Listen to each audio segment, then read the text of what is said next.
late 80s, an old man invited a 3-year-old to his house. The crazy part, this old man, he had been dead for years. And this case turned into something much more sinister than just your average ghost story. This nightmare actually began as a fairy tale. Ellerslie was a sleepy rural town in Harris County, Georgia. Life there felt as if time had slowed and perhaps matched the rhythm of the many county roads where oak trees, draped in Spanish moss, whispered secrets to the wind, and the constant buzz of 1,000 insects filled the evenings. Andy and Lisa Wyrick, a young couple in their early 20s, were just starting out. Their lives were a delicate balance of hard work and quiet dreams. Andy carried that classic rugged build of an outdoorsman, his thick black hair often hidden under a camouflage ball cap, his skin ruddy from long days driving county trucks through dusty old back roads that smelled of hot asphalt and wild honeysuckle. Lisa, who had married him young, brought this steady resilience to the family. That was shaped by her devout Christian parents, David and Edna Simpson, who had raised her and her 5 siblings with a firm faith and unyielding love. Their daughter, Heidi, born on February 19, 1986, almost didn't make it.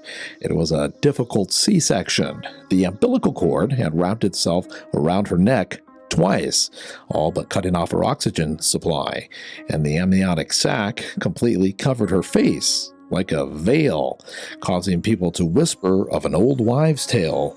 It was said that children born in this condition were cursed, or blessed, I guess, depending on one's point of view, with the ability to see beyond the grave. That wives' tale just might have sprung off from a condition which has an actual basis in science, and we'll share what that is toward the end of this video. Well, the doctor unraveled this cord and peeled away this membrane, and Heidi let out this fierce cry. Her first breath had been a struggle, but her lungs were strong. And in that moment, with the sharp tang of antiseptic in the room and these powerful cries filling the air, no one lingered on silly superstitions or wives' tales. She was alive. It was a miracle, they said, and that, of course, was enough. Money was always tight for the Wyricks. It was the kind of tight that meant counting pennies for groceries and patching up old clothing instead of buying new ones. But in December of 1988, a door opened, and maybe not a good one. Lisa's parents spotted a solid brick ranch house at 288 Swintloop. It was up for auction. For some reason, the previous owners had just walked away, leaving it abandoned, with faint rumors swirling among the locals as to why. Was it haunted or something else? Well, no one spoke those rumors aloud, and they really didn't amount to much. So Lisa's parents placed a bid. They bid low, not thinking that they would win, but to their astonishment, they did. The house was small, only 1,400 square feet, but it felt spacious to the Wyricks, who had moved from something much smaller. And it had this huge yard that seemed perfect for a small child. The grass was thick and inviting under ancient oaks that cast patches of shadows like protective arms over much of the yard. It sat in a peaceful neighborhood, far from city noise and crime. The air, of course, was clean and filled with the earthly scent of Georgia soil. Moving day in early 1989 was a flurry of boxes and sweat. The faint, musty odor of neglect lingered in every corner of the house as they unpacked. While her parents spent the day bringing in furniture and boxes, Heidi, then 3.5, wandered the yard, soaking it all in, until her eyes fixated on a single spot on the chimney. Well, she stopped and just stared. For a good little bit, actually, longer than most 3-year-olds really have the attention to do so, as if this spot held some hidden cosmic conversation. Well, this would mark the very first moment that something was amiss. Lisa noticed this, and she pondered it for just a second, but then she quickly dismissed it as just a child's curiosity. We were just trying to make do with what we had, and we were happy as anybody could be. Shortly after they moved in, Andy brought home this scrappy little puppy named Wolf, and Wolf quickly became Heidi's best friend, and they explored the outside together. Lisa poured her creativity into decorating, using the little money that they had to turn the rooms into cozy little spaces. The deep cleaning that she put in and her home-cooked meals quickly masked any remaining staleness that may have lingered in the house from that abandonment. Every evening, Andy would return home, scooping Lisa up into his arms and sharing stories of interesting adventures on remote routes. For them, it was like a dream come true, a journey from rags to riches. And their future? Well, it was going to be nothing but bliss. Or so they thought.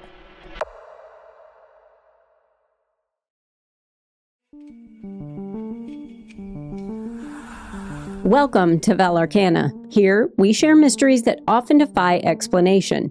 I research the cases, my husband tells the stories, and you should help us out by liking, sharing, and subscribing.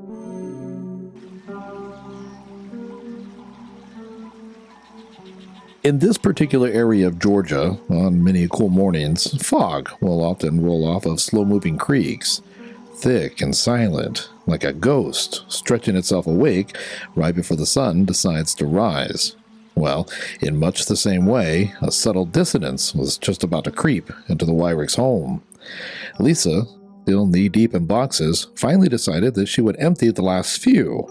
She could rearrange a room like no one's business, even on their shoestring budget. Well, one morning, while Lisa was emptying the very last items out of the very last box, Heidi bundled up, stepped out in the yard, and then started calling for Wolf. But he didn't answer. So she wandered the yard and circled the deck, but still there was nothing. Then she heard this faint yip coming from beneath the house. So she got down on all fours and looked into the darkness between the piers. And there he was, terrified. "Wolf, what's wrong?" she asked. And that's when she felt this presence. Someone was standing directly behind her. So she shifted her attention, and she saw the man's polished black shoes sticking out from beneath iron black slacks. Well, she cranked her head up, and then she saw this old man in a suit standing directly behind her. "Hello, Heidi," he said. His voice was deep and calm. He introduced himself as Mr. Gordy. He said that he used to live nearby, and then he pointed to this pecan tree next door. "I got a swing," he said. "If you want, I can push you real high." Now, I gotta tell you, when Amy was sharing this part with me, I couldn't help but fill up with anxiety. Imagining something like that happening to one of my children. Well, Heidi did the right thing. She immediately said that, well, she would have to ask her mother, to which the man replied, "I ain't bad. I just want to be your friend." Well, he looked nice enough, and being only 3 years old, Heidi believed him. So it was a bit unsettling when she turned back for just a second to look at Wolf, and then looked back up, and the old man was gone. And there had been no footsteps, no breeze. He was just gone. And that's how it started. From that day forward, there was this quiet bond that formed between a 3-year-old little girl and a stranger who wasn't at all what he appeared to be. Well, Heidi looked around for a moment, puzzled, and then she raced into the house with excitement. "Mama, Mama, can I go play on that man's swing?" Well, Lisa's stirring stopped. The spoon actually slipped out of her hand and dropped into the stew. "Man? What man?" Well, Heidi described him with childlike precision that sent chills racing down Lisa's spine.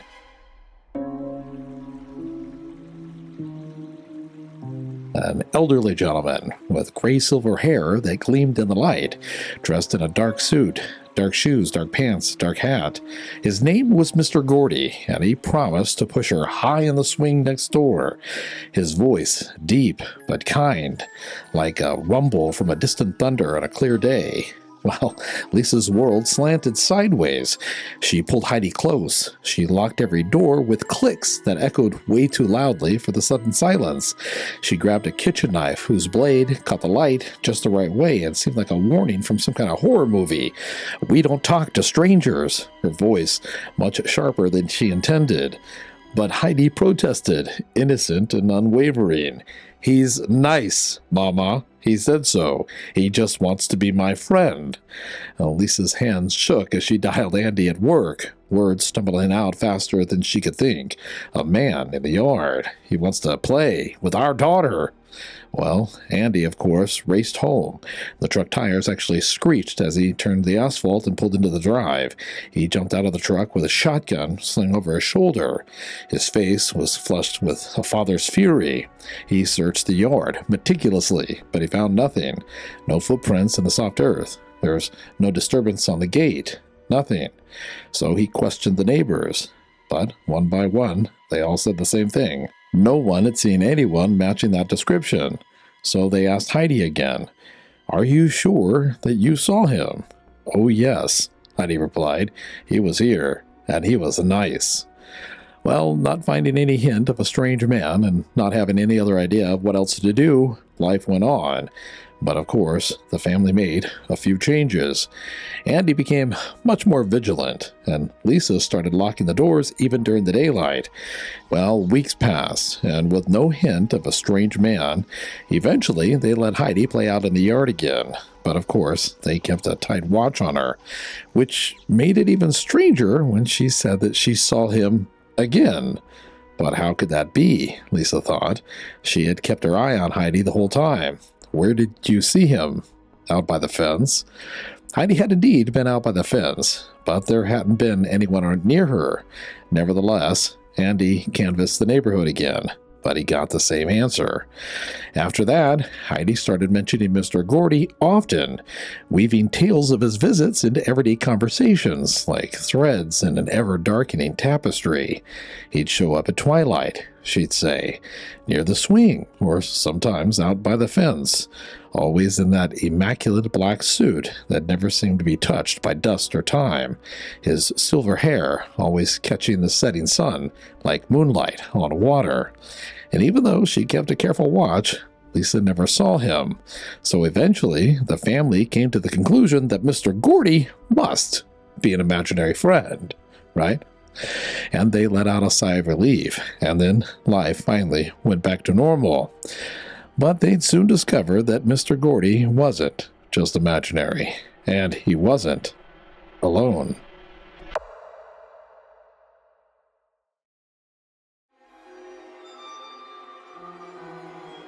One afternoon in early 1990, a knocking came to the Wyricks' front door. And Heidi opened it, and when she did, she discovered a man standing on the porch. He was an amputee, missing his left hand.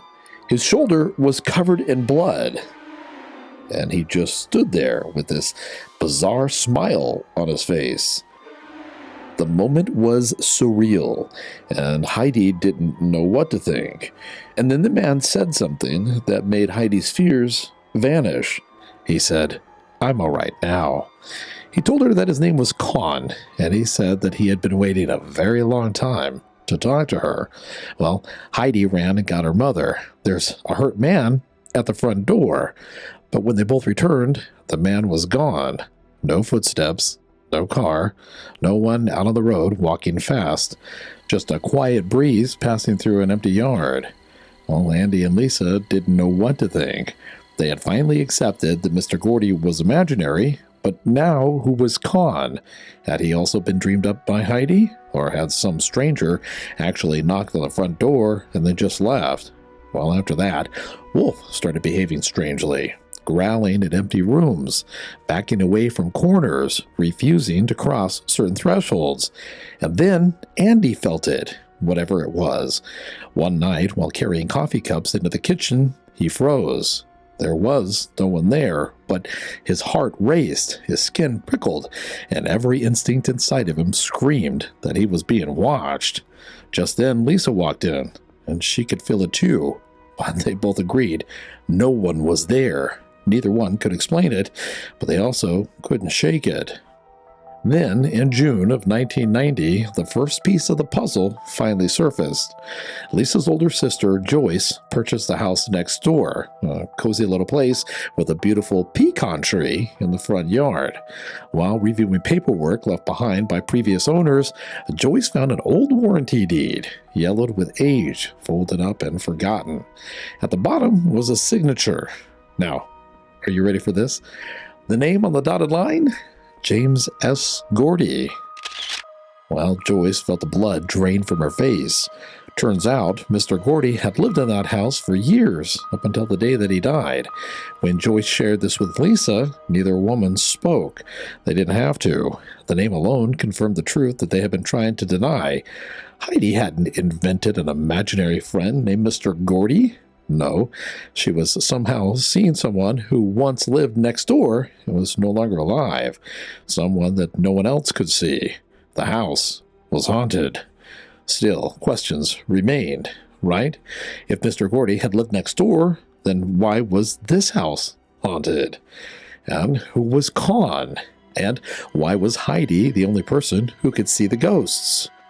Well, time passed, and Heidi kept talking about them as if they were real people, expressing how she would see them from time to time. Then, in 1993, everything changed, and the story went from something out of Casper the Friendly Ghost to a downright demonic tale of terror.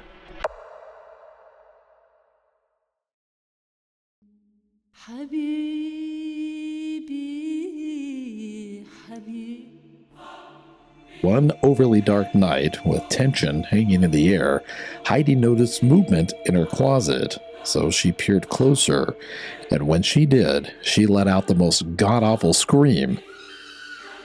Something evil stood there, motionless, purposely waiting for her to discover it. Well, a moment later, Lisa was carrying Heidi and whisking her away. She had heard the scream, and she had come quickly. Once they were out of the room, she stopped. "What's wrong?" Well, Heidi told her. "There was something in my closet, and it wasn't Mr. Gordy, and it wasn't Con. No, it was something else." Well, by the time that this event had taken place, the Wyrick family no longer puzzled as to whether or not something strange was happening. No, they had accepted that a while back. They had thought that it was all benign. You know, the ghosts are all friendly, even shared stories with their friends. But this changed everything. The question now was, how dangerous might this thing actually get? Heidi had never been afraid of Mr. Gordy or Con. They felt familiar to her, almost protective. But the figure in the closet? It was different. She didn't describe it with affection or curiosity. No, she described it with certainty. She said, "It's bad." And the way that she said it, well, those words lingered with Lisa, echoing in her mind. So the family tried prayer. They tried reassurance, and they even tried pretending that they could go back to normal. But the house wasn't going to let that illusion last. No, not at all. One night, Heidi ran into her parents' room crying. When Lisa turned on the light, she froze. 3 bloody scratch marks ran down Heidi's face. She had been scratched so deep it drew blood. Well, that was enough. Shortly after that, she made the call. She contacted Dr. William Roll, a parapsychologist affiliated with the University of Georgia. He's known for his work investigating hauntings and psychokinetic phenomenon. Dr. Roll agreed to visit, and from the moment that he arrived, he could see from the expression on everyone's faces that this was no joke or some ploy for money. No, this was serious. He interviewed Heidi at length, not casually, but methodically. He asked precise questions, and he noted her answers. What struck him most was not what she said, but how she said it. Her descriptions never shifted. Her answers never contradicted earlier statements. She didn't embellish, and she never dramatized. No, she spoke the way that someone speaks when he or she is describing something tangible, something real. And then things got really eerie. During one visit, Dr. Roll brought this shoebox filled with photographs, old faded images of people long since dead. He placed the photos in front of Heidi. He told her to set aside any faces that might look familiar, and then he went silent. He didn't guide her in any way. He just watched. Now, check this out. Out of dozens of photographs, Heidi selected 2. One was a picture of, yep, you guessed it, Mr. Gordy. And the other was Con, later identified to be a man named Lon, who had lost his hand in a cotton gin accident, and he died of cancer in 1957. Dr. Roll was blown away. Heidi had identified 2 deceased individuals that she couldn't possibly have known anything about from any ordinary means. Well, this was the moment that the case changed. It wasn't the family's imagination. It wasn't coincidence. No, it was something else. After that, Dr. Roll began testing all sorts of things. One of the things that he tested was the environment. His case notes later showed that his initial theory focused on geology, of all things. The house set near a fault line. Well, perhaps subterranean stress was somehow generating electromagnetic fields that were possibly affecting the brain. Well, as he studied this idea, Dr. Roll, of course, continued to learn all about Heidi. And then he learned about how she was born. The emergency C-section, the umbilical cord wrapped twice around her neck, the oxygen deprivation, the veil that covered her face, and all of a sudden, he had this eureka moment. Near-death experiences, particularly hypoxia at birth, could permanently alter neural pathways. In some individuals, this change appears to increase extrasensory perception. The house wasn't haunted. No, the child was. That realization reframed everything. Now it all made sense. Why Heidi was the only one who could see Mr. Gordy, Con, or that evil thing in the closet.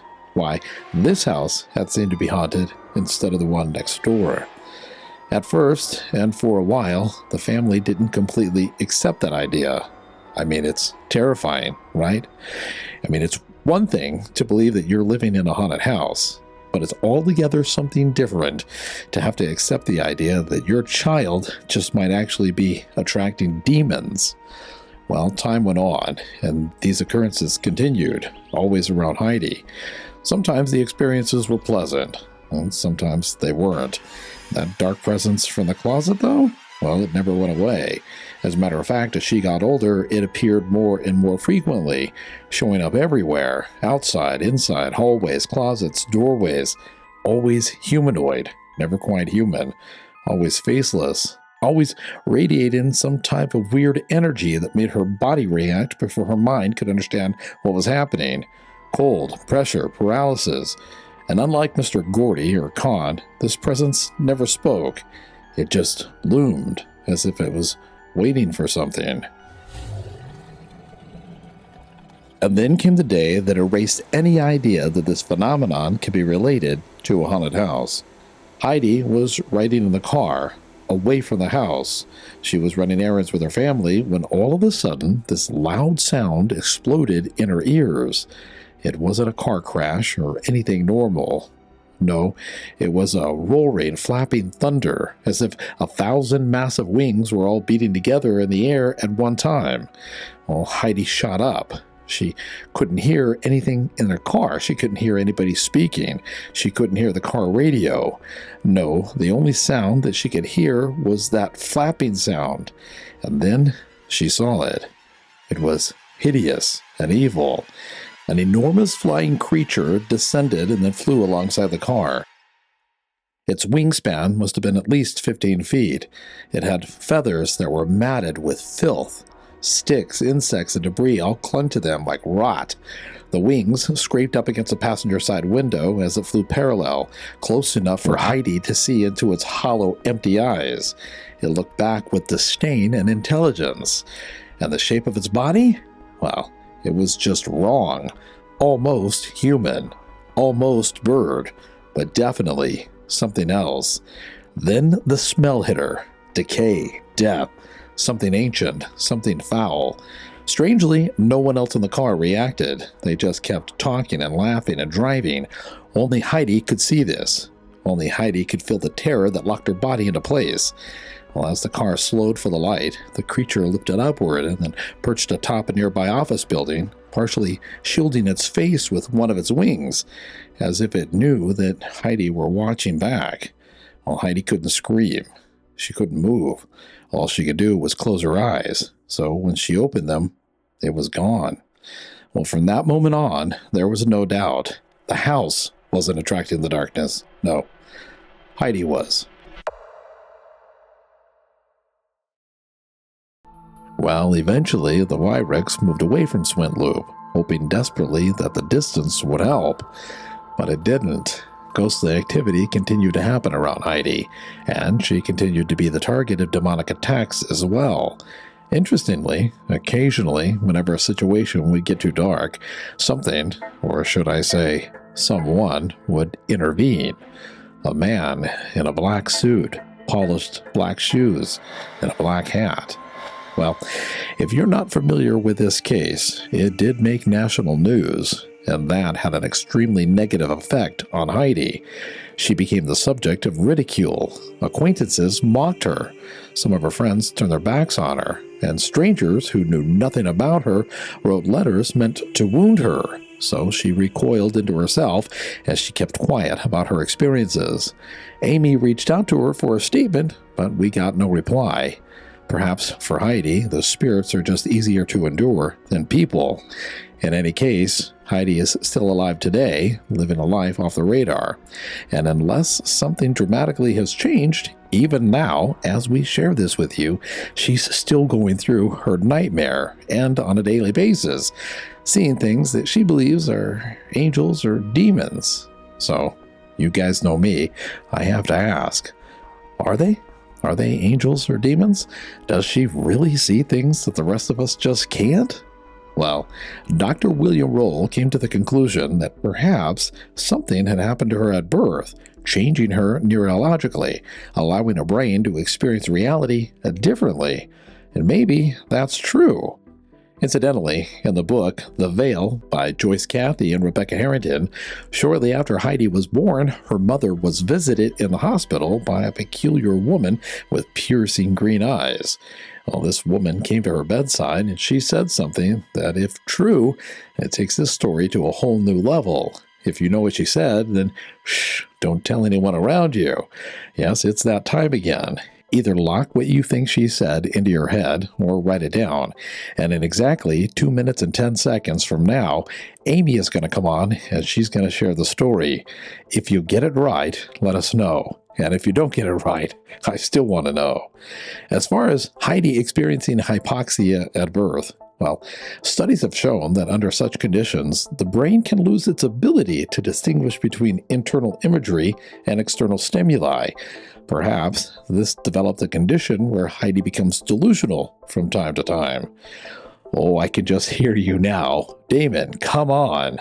That doesn't explain how she was able to correctly pick out photographs of Mr. Gordy and Con from dozens of unfamiliar faces. It doesn't explain additional phenomena experienced by others. And it definitely doesn't explain how a 3-year-old would even know about a Mr. Gordy in the first place. And I suppose that for the most part, those are all great points. Maybe science only does so well until it approaches the edges of the unknown. Maybe the answer to some of these puzzles doesn't fit nicely into either group, science or faith. Maybe skepticism only explains part of the story, and belief the other. Perhaps what we need is something else altogether. And maybe that's the point of this channel, Velarcana. Maybe there's something more to these mysteries than either camp can explain. Skeptics dismiss accounts like these as delusional. Believers chalk them up to some spiritual war. As for Heidi, well, she still lives this every day. Her gift, or curse, a double-edged sword, slicing through normalcy on a regular basis. And yes, she is either enlightened, delusional, or something else. In the end, perhaps the true haunt is, why are we so different than her? I mean, if one person truly can see beyond the veil, then what are the rest of us missing? What whispers are we not hearing? Or perhaps, subconsciously, why are we deliberately ignoring them? In the book The Veil, Heidi Wyrick's story, there's a little-known moment that doesn't get talked about much.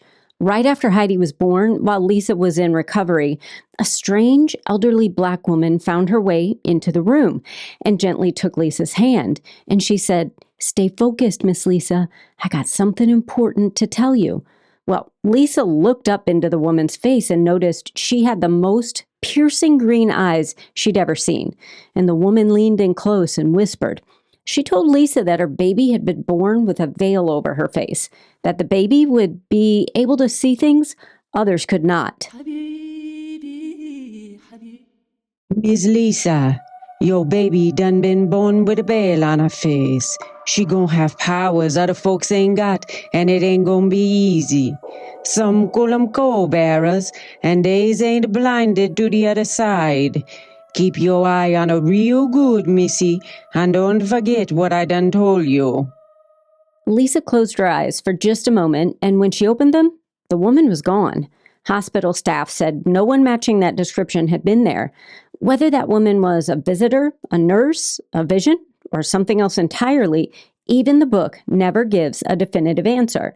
But it's one of the earliest moments suggesting that whatever's been following Heidi through her life may not have started at that house on Swint Loop, but in a hospital room where she took her first breath. If you like stories about the unexplainable, that's all we do.